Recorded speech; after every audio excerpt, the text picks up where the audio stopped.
Pero ako, alam mo ba, Vic, si Saldico hindi iba sa akin yan eh.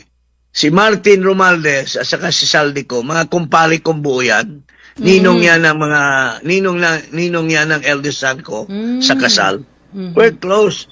Pero magkaiba ang landas namin. Pero time to time, kinikwento ni Saldico ang mga development. And in fact, on one occasion, sinasabi ni Saldico na, pare, my days are numbered.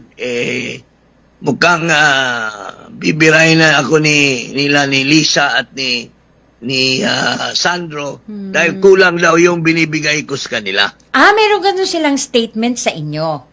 Oo. When was noon that? pa yung mga Kailan yun, Kong? Mga early this year or late last year. Oh, okay. So, anong sabi niya? Ano po sabi pa niya? Okay, clear lang natin, Kong. Sabi po ni Saldico sa inyo, dahil since close kayo, inaanak po yung inyong anak, ay mukhang aanihin na siya, no? Titirahin na siya dahil kulang na daw po ang ibinibigay niya. Tama po ba?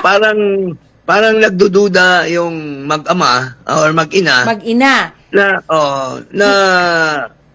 kulang po yung binibigay sa kanila. Tinatago niya yung siyang yumayaman at hindi nagbibigay ng tama sa kanila. Ano po yung ibinibigay? Ano po ito?